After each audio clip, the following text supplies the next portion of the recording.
Broadcasting from down on the bayou, it's the Average Marks Pro Wrestling Podcast, powered by Lake Area Media, LLC. And now your hosts, David Boston and Patrick Fry.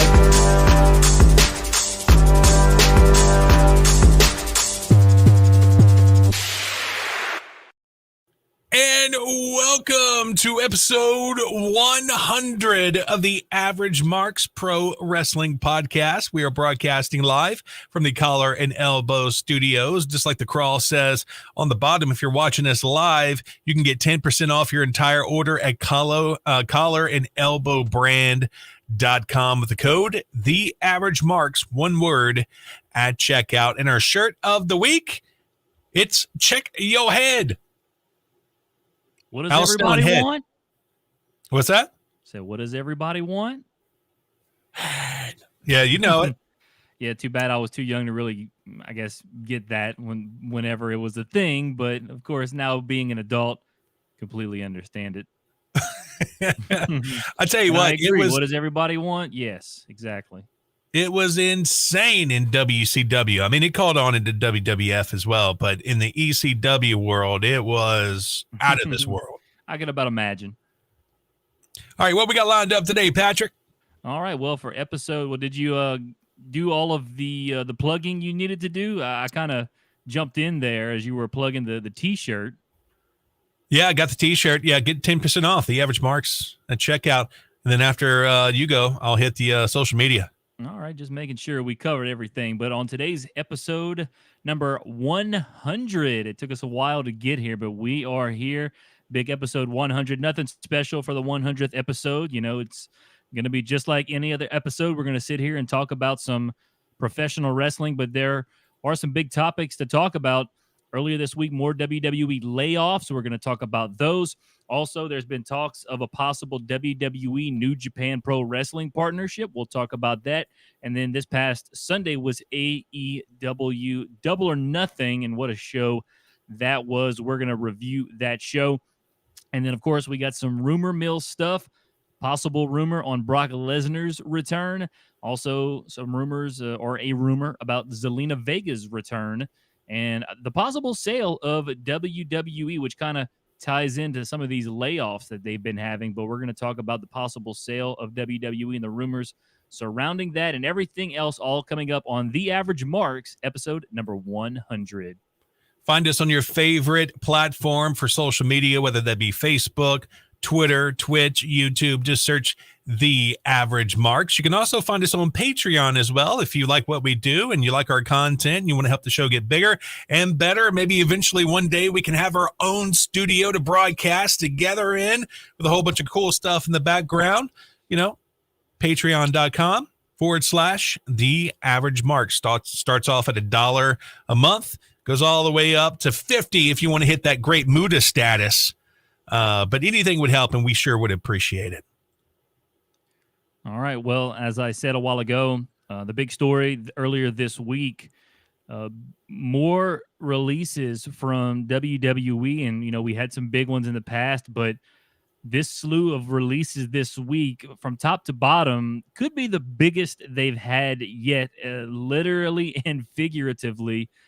The biggest shock of them all, Braun Strowman being let go. And I was, you know, scrolling through social media. Was it yesterday or the day before yesterday? It's been a crazy week for me. Was it yesterday? I think it was yesterday. Yeah. They released everyone. And I'm scrolling through, and I see that Fightful was reporting Braun Strowman got released. And immediately, my first thought was, what is today? It's not April 1st. Oh, my goodness. It's because, you know, sometimes on April 1st, which was 2 months ago, they'll do something like that where they try to fool you. But my first thought was, is today April 1st? No, it's not. It's June 2nd. And Braun Strowman getting released. Big time shock there as he was in a title match just at the last pay-per-view. So just shocking there. And, you know, they could have, there's so many things they could have done with Braun that they didn't. And let me go through the remainder of the list here. Another one that sort of surprised me, but slightly did not, Alistair Black. And it was someone who's had all the potential in the world. He was a star in NXT, hyped up when he came to the main roster. He started off with that program. He tagged with Ricochet, and then ever since then, he sort of, kind of faded off into oblivion, and then they were starting this program back up with him, and now all of a sudden it's just out the door he goes. Buddy Murphy, another one, not really surprising to me. They weren't really doing anything anymore with him. I think they've Buddy Murphy has run his course in WWE. I mean, the guy got to date Alexa Bliss for a while, and he also got to smooch with Mysterio's daughter. So he's had himself a fun time in WWE.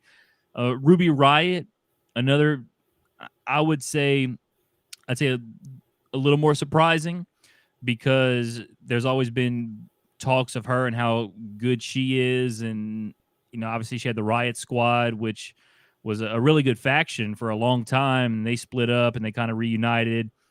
And to me, she just doesn't fit the WWE mold, I guess. I mean, it's her look. I mean, I'm not hating on her look, but obviously you see the majority of the type of women that are top stars here in WWE. I mean, beautiful. And I'm not saying Ruby Riott ain't beautiful, but she's maybe by the average person not considered as attractive as, the average woman, I guess. I don't know what you want to say. I'm not saying, like I said, I'm not saying she's ugly or anything, but look, you don't have to crawfish on this, dude. She's not a good looking chick. Well, I don't find her as attractive as most of the women, but like I said, I just don't. And it goes back to the thing with men. The smaller guys. The WWE mold for men has always been the big, kind of like a Braun Strowman. Like, that's why it was so surprising he was let go. He fits the mold of the WWE and what they consider to be a star as far as how their wrestlers should look. And Ruby Riott, while she's a tremendous wrestler, she, like I said, she doesn't really have that look. She got tattoos everywhere, and granted, other women have had tattoos, but she just doesn't have that look that I think WWE's really ever tried to go for. And I mean, they gave her a chance, and she's had some nice runs and everything. And then there's Lana. Lana, obviously, is a bit of a surprise, because she really has that look that maybe WWE looks for in a woman. I mean, blonde, beautiful, not Russian, but certainly she, and a lot of people always said that she wasn't the best wrestler, but she was always, giving her best. And certainly when, Miro left the company, she took probably a lot of shit, having to do all these bumps and everything. And she did it. She went out there and she did it, never complained about it or anything. And then, they just let her go. And then who's the other one they let go? Santana Garrett. Santana Garrett. Honestly, I'd never heard of Santana Garrett. Now I know you know who Santana Garrett is. I may have heard the name before. I've never seen her wrestle though. So when I saw Santana Garrett, and I was like, who? Tell me a little bit about Santana Garrett. You know a little bit about Santana? Yeah, Santana Garrett, multi-NWA Women's Championship, WOW Women's Champion. She's wrestled all over the world. And, man, she had a great program going on in WOW right before she left with Tessa Blanchard. That was, the stuff leading up to it, like the promos and the stuff in the ring where they almost fought, but they didn't. It was some good stuff. Do want to shout out our number one fan, Marcus Talbert, in the chat. That's right. Saying, hello, fellas. A lot to talk about today with 6 new releases. You are correct, as we are currently talking about. And he also did mention, I don't see Vega coming back with them, just letting her husband go. That's something we're going to talk about in Rumor Mill coming up. But yeah, the releases this week, like I said, Braun was surprising. I thought Alistair was a little surprising, considering they were trying to do something with him and now just abruptly ending that.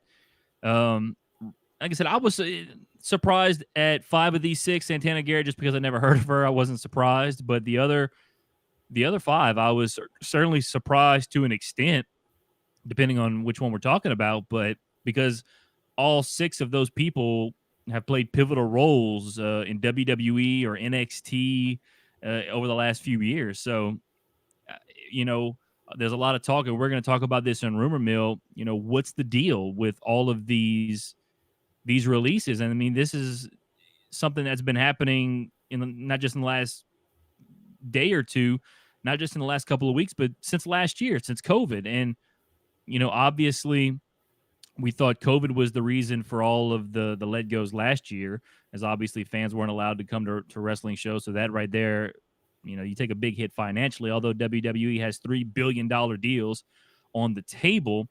So, you start to wonder what's really behind all of these releases. And we're going to talk about that coming up in Rumor Mill a little later on in the show. But surprising stuff, and there were talks of more releases. I think Sean Ross Sapp had said maybe there's more releases, but he actually tweeted not long before we started recording that as of the start of the recording, he had not heard of or known any other releases that were coming. So there may be more releases coming, but right now we're still unaware on if there will be or who may be released. Yeah, and what blows my mind about it is, the major chirp about why Braun was let go is because of his huge contract. But like you said, they had $3 billion deals. Why does that even matter? I mean, obviously you got enough cash flow to pay for Braun Strowman. He's still, even though you've booked him like crap, he's still over with the fans and he still has a great look. I mean, even if NBC or whoever, Disney or whatever, buys WWE, I mean, you still have $3 billion from deals on the table. That doesn't go away. That doesn't go with Vince McMahon. It's a publicly traded company. It's staying right there. Yeah, and the thing, and now that they are all released, you wonder what's next for, we wondered that for everyone that's gotten released. And for a guy like Braun, I'm trying to wonder where he could go, because he was a guy, obviously he's been in wrestling now for a handful of years, and he kind of skyrocketed to the top in a sense. I mean, he started out with the Wyatt family and went from there. So I don't know if I would see, I don't even know if I could see an AEW picking him up. A lot of people are saying maybe he'll go back to powerlifting, because this dude got absolutely shredded and in shape the last year or two, and then they let him go. So maybe he goes back to powerlifting. Also, Buddy Murphy, where does he go? I wouldn't mind seeing him in an AEW. I feel like he would fit the AEW mold. Also, I think Impact would be a good place for him as well. And then you have Lana, who obviously her husband's in AEW. I could see her going there. Ruby Riot. Not really sure about Ruby Riot. I could see her maybe going to AEW right now. The women's division is starting to really heat up in AEW, but I think Ruby Riot would be a phenomenal addition to that women's division there. And then also Santana Garrett, no idea where the hell she's going to go. Well, obviously she has a home with WoW. She can go back there if they're still doing stuff. Yeah, I was about to say, you said she was a multi-time NWA world champion. I could obviously see her going back there. And then Alistair Black. His wife obviously just got released by WWE. There's rumors of her coming back, but as Mark has mentioned, and my thoughts exactly is that I don't see her coming back after they just let Alistair go. But Alistair got on her Twitch channel yesterday and really started just spilling the beans, so to speak, and really had no hard feelings or anything. He says he owed a lot to WWE for all the exposure they've given him and everything. So I think he would be a tremendous fit in AEW. Would love to see him in AEW. I really would hate to see him go anywhere else, because he could be an absolute star in AEW. Yeah, and I tell you what, the place that I see Braun going is New Japan. I mean, that's Bruiser Brody all over it. You bring this big old crazy American over there that's, just insane in the membrane, and he's coming out there with big chains around his neck, and he's swinging it in the crowd like Bruiser used to do. He would make so much money in Japan, because kayfabe isn't dead in Japan. Like if you get out there and you're big and crazy, they're going to believe it. And Like, you're going to be the next big thing over there. Yeah, my worry is if he goes to New Japan. I mean, obviously over there in Japan, like the way they wrestle is very physical. It's almost like a shoot fight. Man, he could hurt somebody over there in New Japan. I tell you what. So hopefully, and I feel like he's been in the wrestling business long enough to where he should be, how can I say this, smoother in the ring, and something. And there may be times where he's not, but he's got the power, the strength. I just hope he doesn't kill somebody in New Japan. That's just what I hope for all those other New Japan guys. But yeah, he could be, like an attraction in New Japan, as you said. So I'll be curious to see where everyone goes. But an interesting thing to note that I tweeted out on our Average Marks Twitter page, go follow us at the Average Marks, is that as of today now, AEW All Out, arguably their biggest show of the year, is 94 days away, which is just outside of that 90-day no-compete clause that these people that just got released will have to go through. So who knows? Maybe one of these folks will show up at AEW All Out. Looking forward to seeing the possibility of that happening. Well, if they show up, wouldn't they be breach of contract? No, because it would be outside of the 90 days. Oh, the 90 days would be up 5 days prior to All Out. Yes. So, there you go. Gotcha. All right. Well, our next topic. What is this dadgum, the new way it's doing it? our Melon app, how do you say this? I don't understand why you can't just like make defaults. Like when we switch over to like a pick in the middle, I won't. And we're paying for this. I'm sorry, Patrick. No, that's fine. I understand. You're paying for it, and it's not working the way you want it to. And that's if this comes up, I don't want to do that. No, we don't want to do that. Not at all.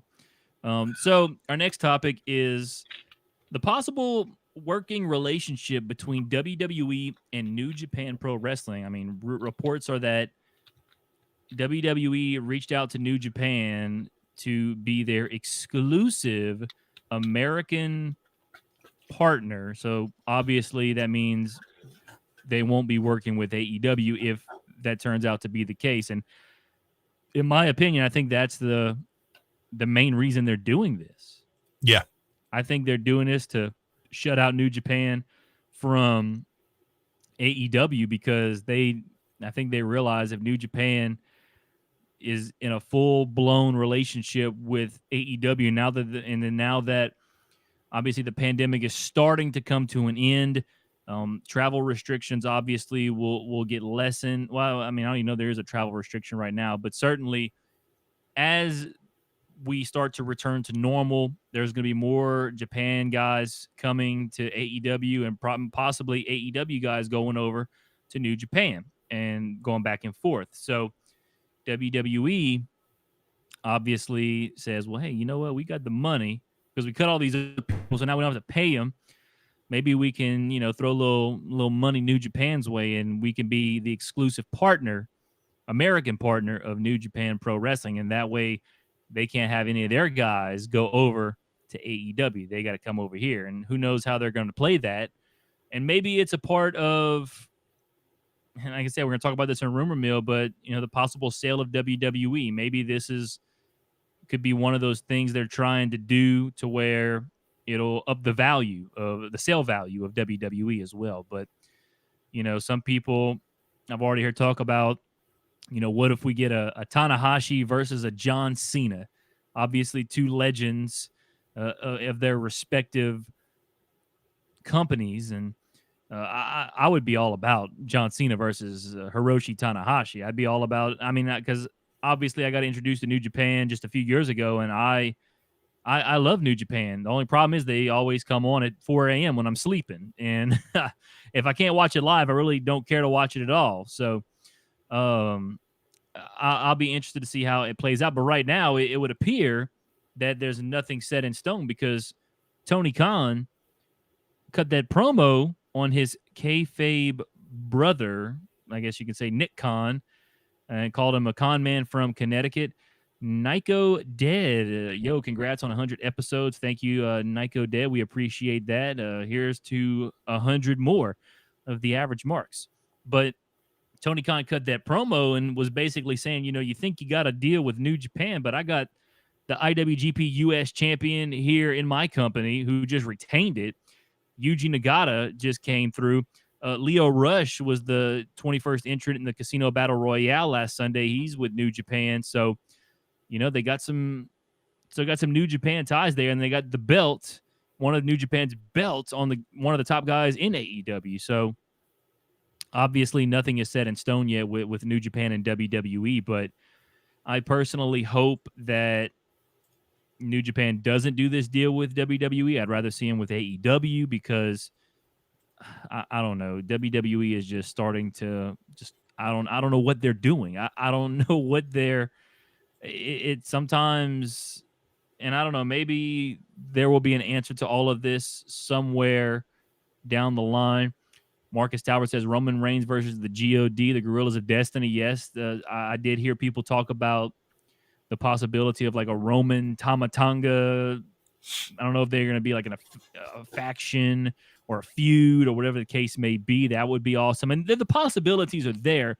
But with the way WWE has been booking a lot of their superstars lately, all you can do is hope for the best, but expect that it's the worst because, Monday Night Raw is absolutely been terrible. SmackDown's been okay, but, the SmackDown roster at this point is so thin that it's going to be an ever-revolving door of the same matches over and over and over again. So I really don't know what to think of this possible WWE New Japan relationship. I'd like to be excited about it, but at the same time, I can't be because WWE hasn't done anything to really excite me, I would say, in the past 2 years. So I don't know. What do you think? What's your thoughts on this possible relationship? Yeah, I think they'd be dumb to do it as well. Obviously, WWE is going to try to throw a lot of money their way. So, if it gets to the point where the money's too insane, as a business, you got to do it, right? Yeah. Mm-hmm. But at the same time, I think your relationship with AEW and Impact is way better than a WWE relationship because, you got the Good Brothers over in Impact. You can bring over Sami Callihan. Who knows where Moose is going? If he re-signs with Impact, you could bring him over as well. And then all the AEW stars that people know in Japan, like Cody and the Bucks and Omega and stuff like that, Moxley, Jericho, you can bring them back as well. It just makes more sense for them to be in a relationship with Impact and AEW. And AAA's involved in there as well. They may get some Mexican stars up there. Yeah, and it seems that AEW already has a couple of good working relationships, obviously with AAA and Impact, and to some extent New Japan Pro Wrestling. So I don't know. Like I said, I hope to see New Japan team up with AEW. I think that's what a lot of AEW fans would rather see because financially, New Japan could thrive with WWE, but product-wise, I don't know. Obviously what they do in Japan should be good, but at the same time, I think you'll have a better chance of your stars. And it's all, like I said, there's so many different factors here because obviously WWE has a bigger audience. As bad as they've been, they got a bigger audience than AEW. So your stars are going to get more exposure, but at the same time, and you probably get more money too. But if you go to AEW, I feel like your stars are going to shine a lot more in AEW. You may not get as much exposure. You may not get as much money out of it, but I feel like your wrestlers will thrive more if you go to AEW versus if you go to WWE.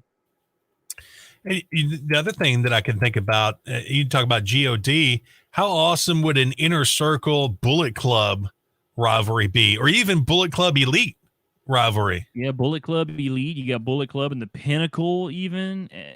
There's endless possibilities because AEW, they're getting in wrestlers hand over fist at this point. They got, obviously Dynamite on Wednesdays. They got AEW Dark on Tuesdays, AEW Dark Elevation on Mondays, and then now they're getting this new show Rampage on Fridays. Like, it seems like they're just getting in more and more wrestlers. And granted, a lot of these wrestlers that are on these smaller shows are not signed to full-time contracts, but they're getting people to come in and wrestle and everything and whatnot. And they're signing some of them. And next thing you know, they're going to have so many people. So yeah, let's do it. But Marcus says, my thing is, could you see AEW and WWE working together? I mean, we already know they did the Jericho and Austin podcast, and that was in the WWE network.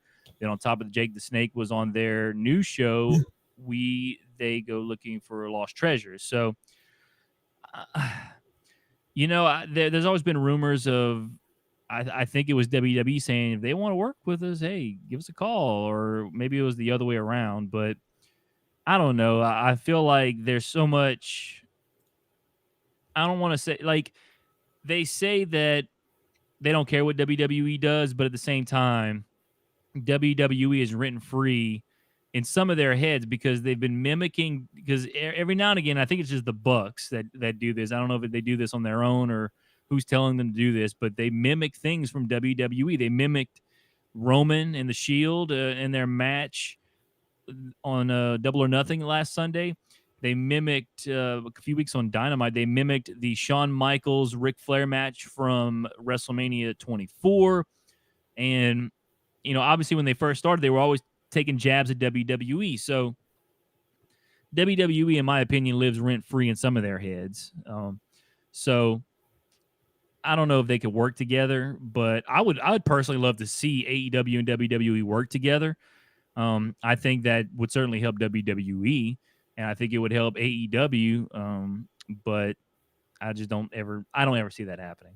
Yeah, Nico Dead has a great point here, saying that the WWE NJPW partnership could end up like the TNA New Japan partnership back in 2011, which a bunch of bad blood from that. And if you think about it, the way WWE booked one of New Japan's biggest stars of all time, Nakamura, I mean, they just buried him in the mid-card, essentially. Yeah, I mean, he had a quick rise. He won the Rumble back in 2018. Fought AJ Styles for the WWE title at WrestleMania 34. He lost it, and then he kind of went into obscurity. And now he's hanging around. But yeah, that, like I said, that's another one of those things WWE just kind of dropped the ball on, as they did with many others. So I'll be interested to see what happens. But I hope New Japan does not go team with WWE. I just. Unless the only way I could see it is if WWE gets bought out by somebody and the product vastly improves. Other than that, no, don't do it. Yeah, and the other thing you think about WWE, it's just going to be a one-sided partnership. They're just going to want to use their talent, and essentially, when their talent goes over to New Japan, they're not going to get the same kind of press.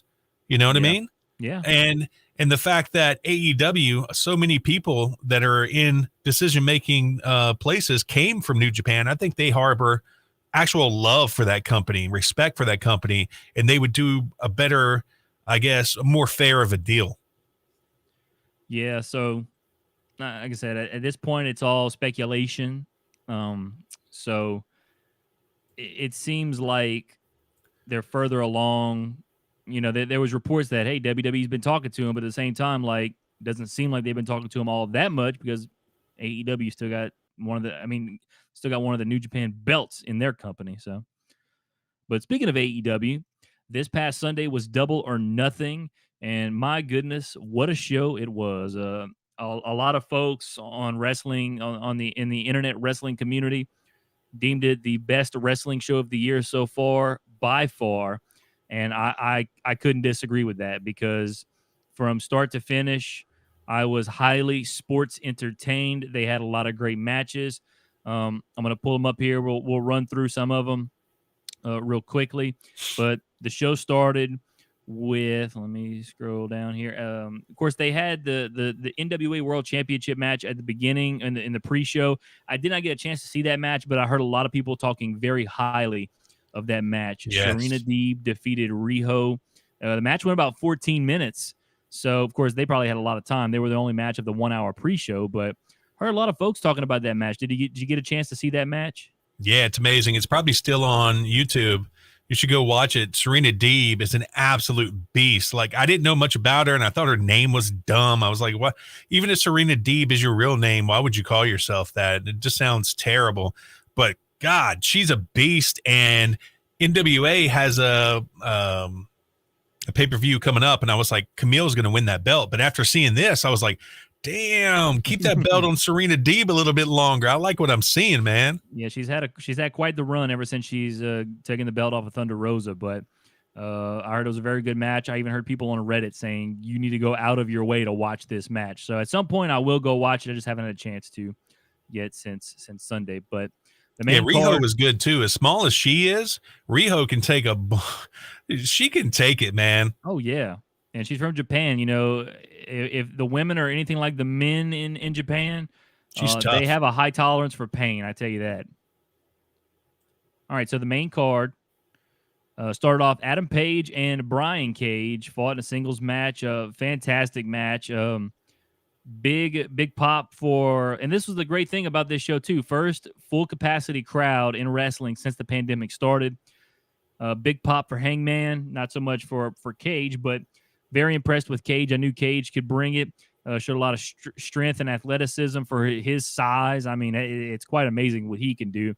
But ultimately, Team Taz, Ricky Starks, and Hook, they came out, tried to assist Brian Cage. And, of course, back on Dynamite on Friday night, Adam Page was telling Brian Cage that I want the Brian Cage at Double or Nothing. I don't want him. I want him and him only. You don't need any help. Or whatever the case may be. So ultimately, Hook and Ricky Starks trying to help Adam Page. Well, ultimately it cost him the match. What's the? I'm drawing a blank on his finisher, Hangman, where he does the lariat. Is it the lariat? Isn't it the buckshot lariat? Buckshot lariat, yes. So he gets the win, buckshot lariat, and you know, Cage kind of has a little,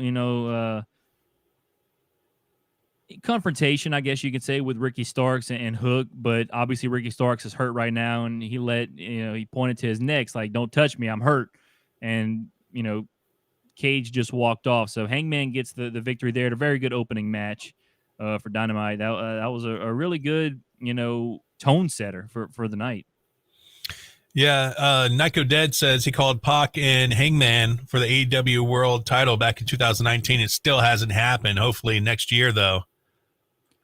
Yeah, Pac will still happen this year sometime, maybe. Yeah, Pac and Hangman, they were supposed to wrestle. I think it like the first All Out. Maybe they were supposed to. No, it was the first. I think it was 2019 Double or Nothing. Their first show. They might have been supposed to. I don't remember what happened. They were supposed to wrestle maybe, and one of them got hurt, and they wrestled like at another show or something like that. But yeah, Pac and Hangman would be fantastic, and hopefully it's for a world title. And then Marcus says, Randy Orton sent another one to AEW. Yeah, Randy Orton, man, he's like the man. What they call that? The what's going on here? He's like the pipeline for from WWE to AEW. He's the pipeline. So, I tell you what, I wasn't really too into this show because of the whole Cody thing, Cody and the Go-Go thing. I was really pooping on that angle. But once I heard that pop that Hangman got, I went straight to DJ Taisky mode. I was like, let's go! Yeah, let's go. But we'll talk about that match here coming up in just a little bit. The next match of the night was the Young Bucks taking on Eddie Kingston and Jon Moxley for the AEW World Tag Team Championships. When Moxley and Kingston came out, he kicked that door open, and I mean, it was so poetic. He kicked it open right as the song started singing "Wild Thing," and I mean, that crowd went berserk for those two. And Moxley was so fired up. I mean, I think he had a water bottle, and he chunked it. He must have chunked it 100 yards somewhere. Smashed his head with a beer can too. He had, yeah, and he's. And that was during the match. He had a beer. He's chugging the beer, banging it off his head like he's Sandman. And Kingston, man, Kingston's just coming out, and he's just smiling. I think he's just soaking it in. He is, and he's just loving. I mean, Mox was walking in front of him, and Mox was just going ape shit. Mox was enjoying it too, but Eddie's just big old smile on his face. You got to feel good for Eddie Kingston getting a big pop like that with Moxley. In my opinion, they had the entrance of the night. I mean, it was electric. And then, of course, the Bucks come out to just a bunch of boos. Really good matchup here. It was a long match, as I expected it to be, as the Young Bucks matches always are. It was the, let's see, 1, 2, 3, fourth longest match of the night. But it was a really good match. I expected the Bucks to win. I picked them to win. But, man, what an atmosphere that was. A lot of people were shitting on the referee, too, like how he wasn't following the tag rules and stuff like that. But I didn't really notice that. I don't really notice those kind of things. So I enjoyed the match, though. What'd you think? I thought it was a very fun match. Yeah, I think it was all right. I mean, I still don't get. It's like the Young Bucks are, nobody can beat them these days. I don't get it. There's so many good tag teams there. Like, share the wealth, man. But I got to say, they got a heck of a run going on here because they are some amazing heels. They're way better heels than they are faces. Yeah, they're better heels than they are faces, and they put on fantastic matches. I mean, I don't really care for them at all outside of the ring, but certainly inside the ring, hey, anytime they're in a wrestling match, especially for the tag team titles in a big match situation, they're going to perform.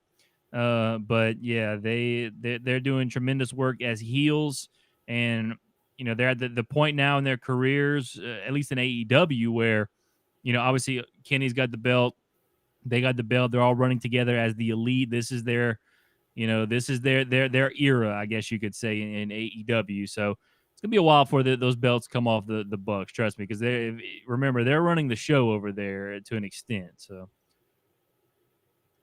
All right. The next match was the the Casino Battle Royale for a future AEW World Championship match. And I know you were not excited about the outcome. I picked Christian Cage to win.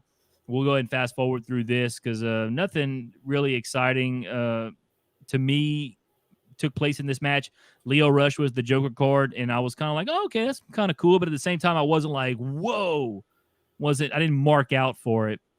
But at the same time, it wasn't a disappointment. I initially picked Paul White to be the entrant. I think a lot of people were going to be upset if Paul White was the Joker. But I'm okay with it being Leo Rush. And I tell you what, when it came down to Jungle Boy and Christian, I was like, okay, Christian's going to win this. But, man, the crowd was so behind Jungle Boy. And I'm sitting there thinking to myself, man, if Christian wins this, I'm going to feel so bad for him because they're just going to, unfortunately, they're probably going to boo him out of the damn building. Jungle Boy ends up winning. Huge pop. He's going to get a title shot in 2 weeks, but I'm okay with Jungle Boy winning, especially like we talked about this the other day. You obviously weren't thrilled with it, but if it was something where, the winner gets a title shot at AEW All Out, then I'd be like, oh, Jungle Boy in the main event at All Out. But obviously he's going to get it in 2 weeks. He's not going to win it. And I thought Christian was going to win it, and maybe at All Out it was going to be Christian versus Omega, and that could still happen, certainly. But it's going to be Jungle Boy taking on Kenny Omega in a couple of weeks. Dynamite, what were your thoughts, though? Like I said, I already kind of gave it away as to what your thoughts were for the Battle Royale. But what were you thinking as the ending there transpired? Yeah, I picked Powerhouse Hobbs to win, so I was pretty... I had him as like my runner-up, I guess. I had him as the last to be eliminated, and Christian ultimately eliminated him fairly early. I was kind of disappointed about that. Yeah, and you weren't the only one that didn't mark out for when Leo Rush came out. Like, the whole crowd was just like, seriously? Leo freaking Rush? I mean, he's a great athlete, but it's never really transitioned himself into a fan favorite wrestler. Mm-hmm. And how long was he in the match? Just a few minutes, and then he was eliminated. Yeah, it didn't seem like he was in there very long. You waste the Joker on somebody that you're just going to eliminate like that? I mean, come on. Yeah. But, and then Jungle Boy what was that? I was about to say, Jungle Boy won, and I didn't know if you were done with your thoughts or whatnot. Yeah, and then Jungle Boy, he's not even a singles wrestler. If anybody before, from that faction deserves with Jurassic Express. Yeah, if anybody from that faction deserves a singles push, I mean, just like we've talked about before, it's Luchasaurus without a doubt. Yeah, wouldn't mind seeing Luchasaurus, but I think now I've seen Jungle Boy. He had a match with MJF at one of the shows a while back, and it was actually a very good match. So I think Jungle Boy can certainly put on a tremendous match with Omega. So I'm looking forward to it. And like I said, I know he's not going to win, but I think they'll put on a really good match. All right, the next match from Double or Nothing. Well, here you go. It was Cody Rhodes and Anthony Ogogo in a singles match. A lot of people just did not really care about this at all. And it was funny because obviously Cody came out. He had a bit. And look, Nico Dead agrees with you. He says, and I agree. Put it in all caps. I agree. Should have been Luchasaurus. He also said, I honestly thought we were going to get Satoshi Kojima as the Joker, honestly, since he was in the States last week. But the crowd was radiant behind Jungle Boy. That is right. The crowd was very hot for Jungle Boy. But Cody Rhodes, Anthony Ogogo, singles match. Obviously, they played the America versus Great Britain thing here. I picked Ogogo to win. I should have known better. Cody obviously goes over. He took 2 or 3 gut punches and still somehow came back and won. But I don't know. The match was okay, I suppose. I didn't really see as much from Ogogo as I was hoping for, but no surprise as Cody wins. And yeah, that's all I got on that one. Ogogo was pretty good, though. I mean, he wasn't bad. Yeah, he wasn't bad. I mean, he didn't do anything that I was like, damn, he sucks. But I was like, I was hoping to see more, especially when a match with Cody, because Cody's a good workhorse in the ring. So I was hoping to see a little bit more. But at the same time, like I said, I haven't seen anything from Ogogo I have not liked yet, with the exception of the fact that I wish I could see more from him. Yeah, and the thing that I was thinking after the podcast, which I should have said last week, if Cody's going to bill himself as the American Dream, there's no way he's losing. Yeah, you're right. I mean, there's no way he's losing before, even if he's the American Nightmare, but he's calling himself the American Dream. There's no way he's losing. Yeah, I know. And like I said, I started listening to other people talk about the match, and the more I listened to other people, the more I was like, damn, I should have picked Cody to win this match. But I went with my gut because I thought they were really trying to push Ogogo, but I guess not. You got anything else in that match or no? No, I thought Ogogo did pretty good. I was not thoroughly impressed, but I was like, okay, he's not that bad. Yeah. All right, next match, TNT Championship, Miro taking on Lance Archer. This was the shortest match of the night, and I picked Miro to win. He did win by submission. And this was the one I nailed on the head. I said he was going to get him in the accolade, and Lance Archer was going to pass out. He wasn't going to tap out, and that's exactly what happened. So not surprised, but at the same time, I want to see this feud continue. I think this feud should continue. I would like to see these guys put on a bit more of a longer match and whatnot, but they kind of rushed this one. It seemed like Miro won it 2 weeks ago, 3 weeks ago. Lance Archer kind of comes out and just confronts him, and then boom, they're fighting each other at AEW Double or Nothing. They really had no build to this match, and yet again, Lance Archer is his opponent goes over. He faced Cody last year, Double or Nothing, for the TNT title. He loses. This year, he faces Miro and loses. So I don't know what they're trying to do with Lance Archer, but he's just been putting people over, it seems. But Nico Dead said Cody kind of strangled himself with the no world title chance stipulation he agreed on early in AEW. Yeah, he did, but that's eventually going to go away. I think they're going to hope people just forgot about that, and he's going to be in the world title picture at some point. Miro is finally looking like the monster he should be. Yeah, you're right. And he came into the company, and he played around with Kip Sabian for a little bit. And then as soon as I heard he was fighting Darby Allen for the TNT title, I said Miro has to win. He's got to win. And then now if Miro had the title a lot longer leading up to this Lance Archer match, I would have thought, okay, maybe Archer can take it off of him. But the fact that Miro literally had the belt for 2 or 3 weeks, said there's no way they're dropping that belt off of him already. But good match. Nothing crazy as far as I'm concerned. Nothing blew me away, but wasn't mad at it. So, what'd you think of this one? Two big dudes like that, they should have tore stuff up, man. Go up there and body slam somebody through the announce table. Mm-hmm. Or something. Make Jim Ross stand the whole night. Just destroy stuff. Well, I think where the announcer table was positioned, just no shot they were going over there. They don't really go through the announcers tables over in AEW. Let's see. All right, the next match was the AEW Women's World Championship. This was actually a very good match.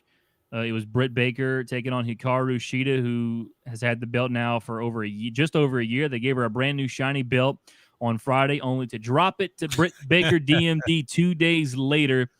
I think we all saw this coming. No surprises here. It was a really good match. Britt Baker's finally coming into her own. Hikaru Shida is a great wrestler. Shout out to her for holding it down for the last year in the pandemic era. I think she, and I don't know if she was kayfabing this, but she posted on her social media. She just seemed like she was very, I don't want to say she was depressed, but she certainly was just, kind of down in the dumps for having to give up the title especially getting after a brand new shiny bigger title, So, but it's time for Dr. Britt Baker to take that belt, and I'm just very curious to see who's next in line for Dr. Britt Baker. But a very good match. The women division has come a long way in AEW, and they got the right person holding that belt for that division right now. Well, it's got to be Thunder Rosa coming up next, huh? Yeah, because Thunder Rosa did get that victory in that Lights Out match. So, yeah, Thunder Rosa, in my opinion, should be next in line. Echo Dead saying Britt has had an amazing year under her belt right here. They pretty much built it up pretty well. Yeah, she's really coming into her zone. I think they found her, she's found her, I don't want to say her gimmick, but she's found her way in AEW, and she's got something going, and she's rolling with it, and she's doing a fantastic job. So ever since that Lights Out match with Thunder Rosa, it's crazy because Thunder Rosa won the match, but more people were talking about Britt Baker after that match. Mm-hmm. All right, next match was Darby Allen and Sting taking on Ethan Page and Scorpio Sky. I got to tell you what, man. Sting, oh my goodness, what a performance he had. 62 years old, and I mean, he's doing dives off the poker chips and everything. I mean, he had that crowd buzzing in Daly's Place on Sunday night. Darby and Sting get the win. They're 2-0 as a tag team, by the way, so be curious to see if maybe they go up in the ranks in the tag team division at some point. But it was Sting's first live match in a ring in front of a crowd in 6 years now, ever since Seth Rollins fucked him up. But not a champion in 2015. But Sting, look, you'd think he might have some ring rust. He's obviously older. His body, you can't move like he used to. But man, he looked good, and I was so excited to see that was able to move well, and I'm sure his body was hurting on Monday, but props to the Stinger, man, for putting on a tremendous performance Sunday night. And Darby Allen too. I mean, Darby's, I said this in our group chat, but there is no wrestler in AEW that has benefited from AEW more than Darby Allen. I think his stock has risen the highest strictly from AEW than any other superstar or wrestler in that company. He is just fantastic. I can't say enough good things about Darby Allen. He's great in the ring. He's, if it involves almost killing himself, Darby's like, I'm in. So I thoroughly enjoyed Darby Allen. He is just absolutely spectacular. Sting, if you need some CBD, hit your boy up, cbdforyou.net, 50 to 80% off. Also, it was a spot, I think it was Ethan Page threw Darby into the crowd. You saw that, right? I don't recall that. He was in the ring, and he had Darby up over his head and threw him into the front row. I think that hit the microphone there. There was a group of, I think they had a group of talent right there, because there was a couple times where they had spots involving the crowd right there on the side of the ring, but I think they had some AEW talent right there. but he chunked Darby into the crowd from inside the ring. Nice. So, I mean, Darby went flying. So, like I said, if it involves almost getting killed, Darby's like, I'm in. So, yeah. Great match, though. I mean, it was a fun match. The crowd was into it. The crowd was loving some Sting. I tell you what. And so was I, and Darby Allen as well. And then we move on to the AEW World Championship Triple Threat match. Man, this match was fantastic. It was wild. It went on for, let's see how long it was, 27 minutes on the dot. It was amazing. I can't even. I should write these things down, but I can't remember anything specific from this match that really stood out, other than overall just a fantastic match. Orange Cassidy, he's great. We got to see a little bit more of his gimmick, but at the same time, we got to see a lot of good wrestling from him as well. Pac is still amazing. Pac is fantastic. He's going to be world champion at some point. And then, of course, Kenny Omega, the best bout machine. He showed up, did his thing. And overall, it was a fantastic match. I saw people saying that this is a match of the year candidate. I can't argue with that. It was certainly, just so many false finishes. I thought maybe, and I never once really thought Omega wasn't going to win. But, there were times where I was like, maybe? No, okay, yeah, that's what I thought. So, overall, great match. Kenny Omega retains, as I expected, but, man, what a fun match that was. Yeah, and like I was talking to you earlier this week, man, Orange Cassidy's lucky he's not paralyzed, because I think it was Omega that gave him an Owen Hart-style power drive. Yeah. And you could see his head below his legs.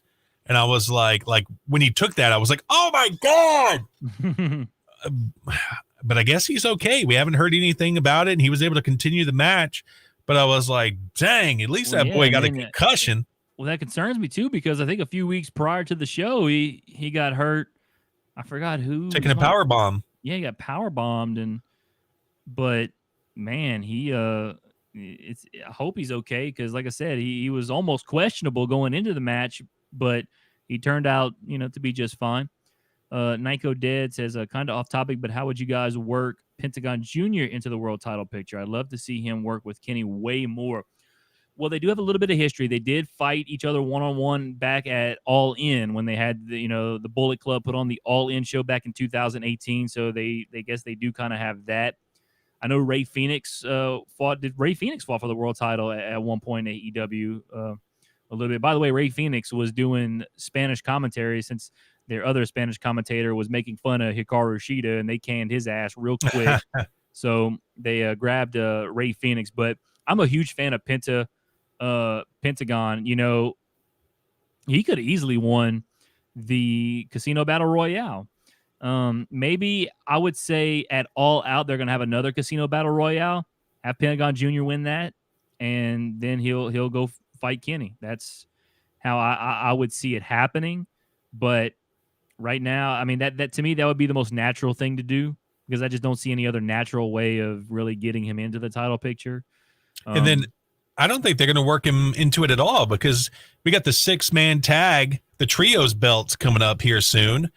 And you would imagine Death Circle is going to be Death Triangle. Death Triangle. Sorry. Wrong shape, dude. Sorry. Death Triangle is going to be, I would say, probably the first champions. Because, how could you not give it to Penta, Phoenix, and Pac? Yeah, they are a tremendous trio. Would love to see that, but obviously that's still, I don't know how long away that is, but I think Cody said that it is coming to AEW at some point. We don't know when, but it'll certainly happen. But as far as Pentagon Jr., I'm a huge fan of Pentagon Jr., man. Love his work. He's awesome. He's very entertaining.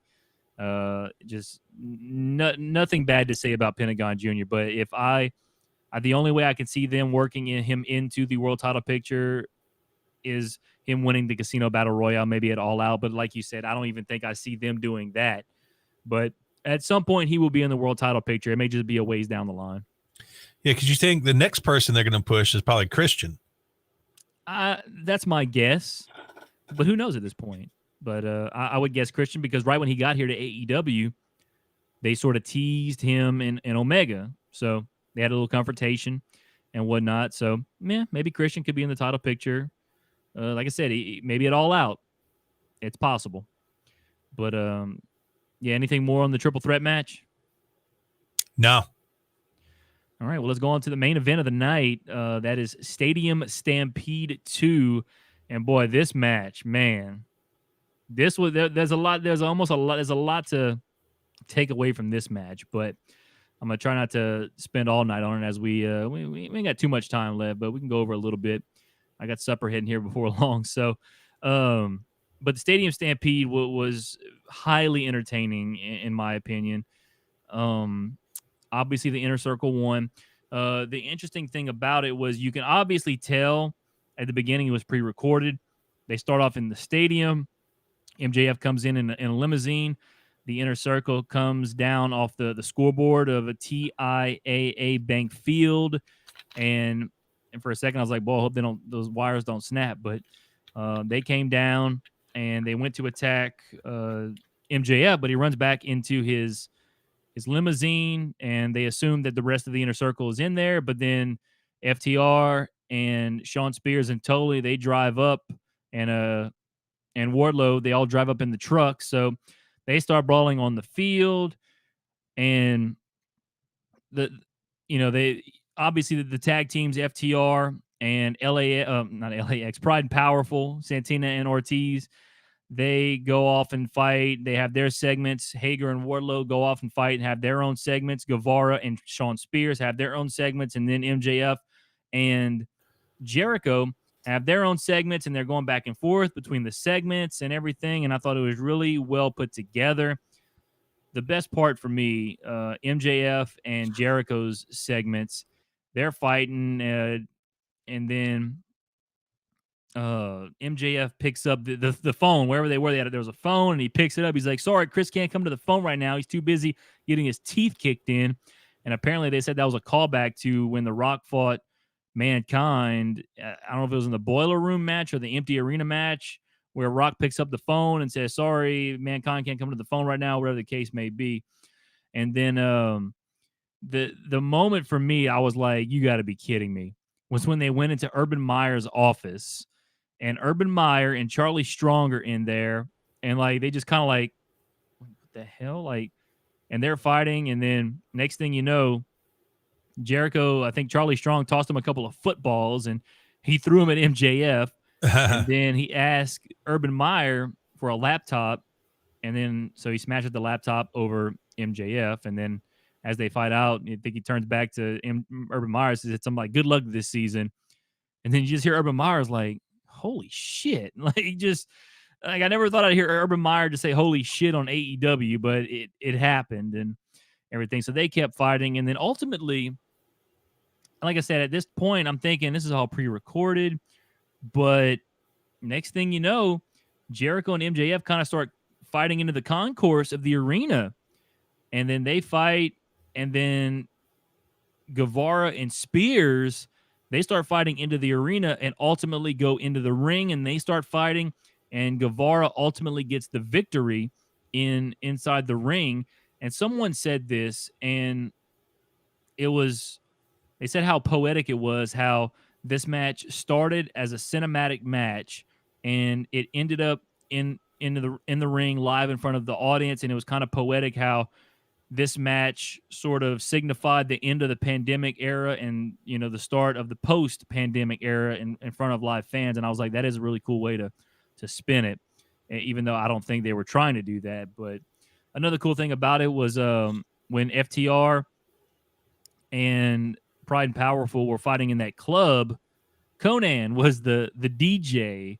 So Conan got a nice big pop there and everything. But a lot to take away from this match that I just can't think of off the top of my head at this moment. But, man, it was a fun match.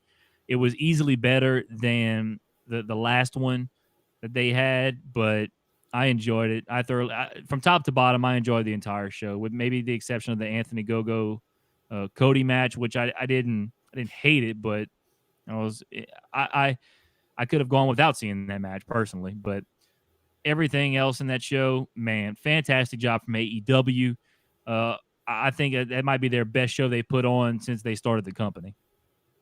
Yeah, I was really surprised because I was really stuck on the fact that I thought Jericho was really itching to get out with Fozzy and wanted to start touring since the pandemic was kind of, fading away. And I was like, oh, well, this is a great way to end out the Inner Circle. So I was surprised when Sammy got the pin, not only because Sammy got the pin, but I was like, it only makes sense that Jericho would want to, get a few months off. But yeah. You think they're building Sammy from this up to get into the big picture, huh? Yeah, I mean, it would appear that way, that because obviously, it's the main event of your big show, and the finish is having Sammy Guevara go over Shawn Spears, and this right here will kind of skyrocket Sammy. I mean, Sammy was already over, but this kind of right here, like, it seems like they want to put a rocket on him and send him to the moon. So, and obviously Jericho's going to get to the point where he's not going to be able to wrestle full time. So, who takes over the Inner Circle? I think that, Sammy Guevara, and a lot of people have used the comparison to Eddie Guerrero, and that's a tremendous comparison for Sammy Guevara. But yeah, he's going to be something special. And I think they're at the point now where they're like, all right, let's start pushing the hell out of this kid, because he's going to be something serious. On a scale 1 to 5, 1 being terrible, 5 being amazing, what would you give the pay-per-view? I would say give it a 4. Because out of 10, I would have gave it like an 8.5. So I'd say about a 4. I almost said 4.5, but I was like, there were a couple of things that I was, could have been better, but were good. Like, right. Obviously the Cody Anthony Ogogo match, Leo Rush's being the Joker entrant, could have thought it'd been a little something better. But like I said, it was okay. I wasn't mad about it. And I would say a 4 out of 5 for sure, easily. Right on. See, there it went again. Right to the small pictures. I don't. What are you doing here, Melon? All right, well, it's time for Rumor Mill. What's the first rumor you got there? So a lot of speculation around WWE right now, and we'll get to some of it a little bit later on as well. There's speculation from Brian Alvarez. Also, Ringside News and others are saying that Brock Lesnar's name was included in the script for Monday Night Raw because WWE has plans to bring him back soon to feud with Bobby Lashley. Well, that's a feud that I know Bobby Lashley has been wanting. He's obviously got the WWE title right now. And that's a feud I think a lot of people have been wanting to see, because obviously, realistically, Bobby looks the part that can obviously, if those two were to get into a fight, it's believable that Bobby Lashley could maybe beat up Brock Lesnar. Two humongous guys. Bobby's doing big things with the WWE title. And, I think it would be a tremendous match. There's rumors that it could happen at SummerSlam. Well, I tell you what, they bring back Lesnar. How chapped are you if you're Braun Strowman? You're like, bro, they cut me for money, and then they're going to pay this guy a piss load of money to come back and just wrestle one match? Yeah. I don't know. But now that the fans are coming back, I think Lesnar will be around more often, I think, because of the fans. And obviously the pandemic hit when he was in a program with Drew McIntyre. They had to fight at WrestleMania last year, so he kind of had to do that. But then ever since then, we haven't seen Brock Lesnar, and he probably said, hey, look, I'm not going to wrestle in front of computer screens. I want to wrestle when there's real people. So yeah, now that people are going to be coming back, obviously in July for WWE, Lesnar will be back, and probably the same capacity. He'll show up 10 times a year and wrestle 4 or 5 matches a year. He's like, screw all these computer screens. I'll stay in Minnesota and bang Sable. All right, regarding Zelina Vega's possible return to WWE, Fightful Select says they haven't heard back if she's ever signed her contract with WWE and if there's any specific plans for her with the company. And now that, just like old Marcus said, with Alistair Black getting canned, that may complicate the thing. Yeah, and I'm still wondering what they were going to do with her, because obviously there were rumors a few weeks ago that she was spotted at the Performance Center. Maybe there was a return, And now I feel like that may not happen, obviously, but because one, Alistair's gone. Two, she was saying how she makes more money on her Twitch channel than she was making in WWE. That's crazy. So, I mean, we kind of know why. I mean, look at her. I mean, hey, who didn't want to watch Zelina Vega or Thea Trinidad as she is on Twitch? You know, who wouldn't want to look at her? I mean, come on now. So, I'll be surprised if she shows back up at this point. Do you think she goes with Alistair Black over to AEW? Yeah, I wouldn't be surprised that either. Because if she showed back up at the Performance Center, it shows that maybe she didn't want to go do some wrestling, but, you know, obviously she can do that elsewhere. Yeah. And then the last, but not the least, we alluded to this earlier on in the podcast. Ryan K. Bowman from Sportskeeda Wrestling posted this the other day because there's been a lot of speculation of maybe WWE trying to sell the company, and that's why they unloaded a lot of money with Braun and all these other superstars that were making a lot of money. And people are saying Disney, people are saying other companies, but he had a great take on it, saying that it might be possibly NBC Universal that may be buying them, and you think they're already on USA, which is owned by NBC. They're on Peacock, which is owned by NBC. It only makes sense. And he also stated that, he thinks, and a lot of other people think, that Nick Khan being put into the new role that he is coming from NBC, and that's to help facilitate the sale, the move. Yeah, I did read that. Obviously, I think it was in January of last year where they got rid of whoever they had in charge and put Nick Khan there. Ever since January of 2020, they've been it seems like they may have been grooming him and grooming the company for a potential sale.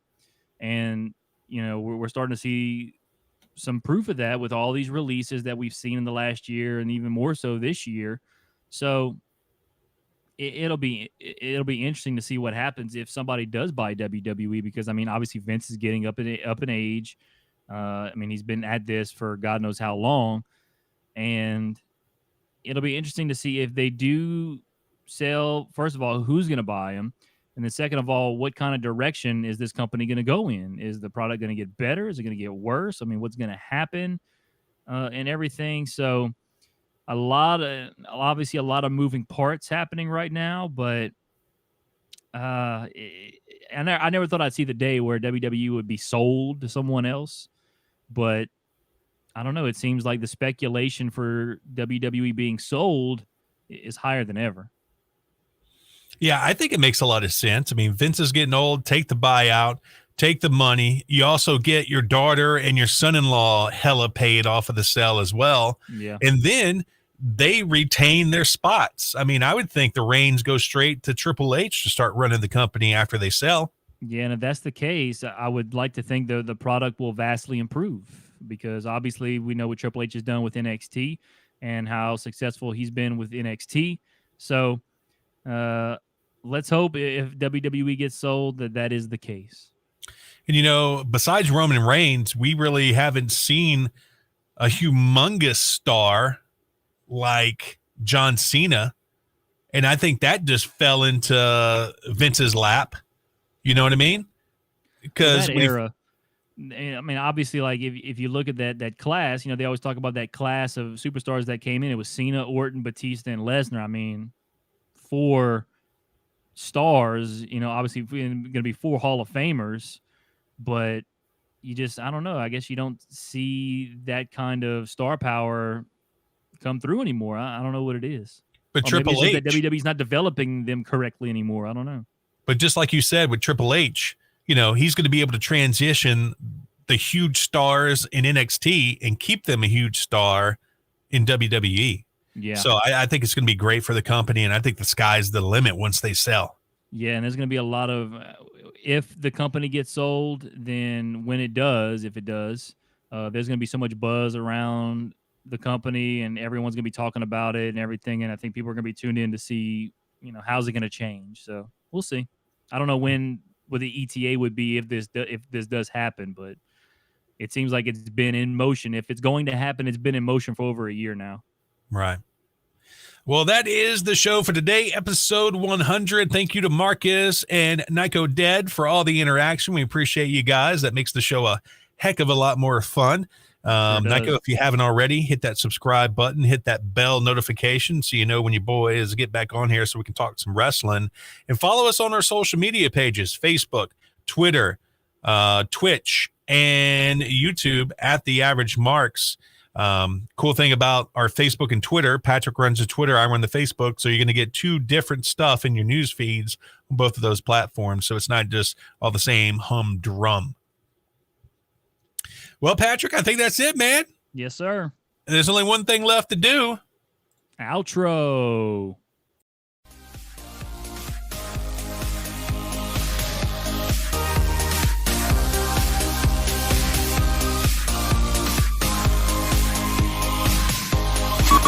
You've been listening to the Average Marks Pro Wrestling Podcast with David Boston and Patrick Fry.